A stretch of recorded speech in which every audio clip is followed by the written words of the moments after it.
মায়ের ঋণ আমরা শোধ করব কোন জায়গা থেকে করব, কোন দিক থেকে করব? পৃথিবীর এমন কিচ্ছুই আল্লাহ বানায় নাই যেটা দিয়ে মায়ের ঋণ শোধ করা যাবে।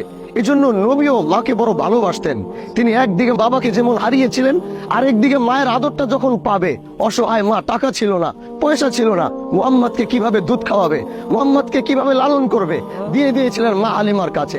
তারপরও নিজের বুকে রাখতে পারে নাই, অসহায়ের কারণে, দরিদ্রতার কারণে।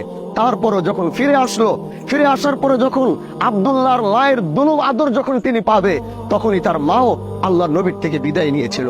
এজন্য নবী বলতেন, কাশ যদি আমার মা বেঁচে থাকতো, আর আমি যদি ফরজ নামাজে আল্লাহু আকবার বলে দাঁড়িয়েছি, আর আমার মা যদি পিছন থেকে ডাক দিত, ও মুহাম্মদ, আল্লাহর নবী বলতেন, আমি নামাজটা ছেড়ে পিছনের দিকে তাকিয়ে বলতাম, ও মা, তোমার সন্তান তোমার বুকে হাজির। এর নামই তো মা।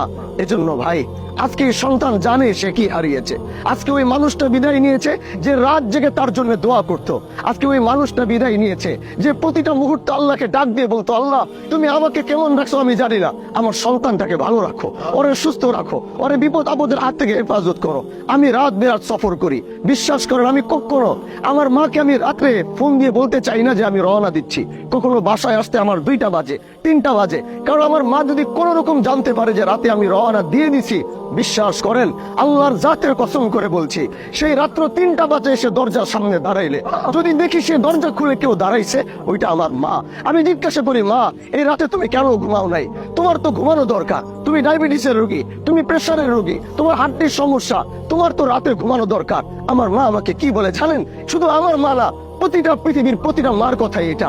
আমাকে বলে, বাবা যখন আমি শুনছি তুমি রওনা দিয়েছো, তুমি রাস্তায় আছো, কুয়াশা আছে, কেমন আছো, ড্রাইভার ঘুমিয়ে যাচ্ছে কিনা, আমি বারবার বিছানায় গিয়ে ঘুমানোর চেষ্টা করেছি, ঘুমাতে পারিনি। একবার ডান কাত, একবার বাম কাত, আরেকবার সোজা হয়ে আসমানের দিকে তাকিয়ে বলেছি, আল্লাহ আমার সন্তানটাকে সহি সালামত বাসায় আনো।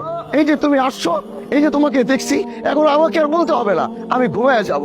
এর নামই তো মা। কোন ঋণ আমি শোধ করব মায়ের জন্য? কি দিয়ে আমি শোধ করব? আজকে সে মা হারিয়েছে, আমার মা বেঁচে আছে। আল্লাহর কসম, আমি এটা ভাবতেই পারি না আমার মা থাকবে না। আমি এটা ভাবতে পারি না আমার মার লাশ আমি হাতে নিব। আমি এটা ভাবতে, কল্পনার ভিতরে আনতে পারি না আমি আমার মাকে কবরে নামাবো। এই জন্য যার এখনো মা বেঁচে আছে, আজ তোমাদেরকে দাঁড়িয়ে বলতে চাই, মার জন্য একটু সময় আমাদের হয় না। আমরা দৌড়াচ্ছি এখানে, উন্না নিয়ে সেখানে, নেতার পেছনে, সেটার পেছনে, ব্যবসার পেছনে। কখনো মার তো মনে চায় আমার সন্তান আমার পাশে বসে এক রকমা ভাত খাবে। কত দেখেছি মারা সারাদিন খাবার নিয়ে বসে আছে, একটা বেলা শুধু সন্তানের সাথে একবেলা খাওয়ার জন্য। কিন্তু আমরা এত ব্যস্ত, দুনিয়া আমাদেরকে এত ব্যস্ত বানাইছে। মা দিনের পর দিন খাবার নিয়ে অপেক্ষা করেছে একবেলা আমার সাথে খাবে, কিন্তু আমি সেই সময়টুকু দিতে পারি নাই। যাও আজকে মাকে কবরে রাখো, আজকে তোমার জন্য কেউ অপেক্ষা করবে না।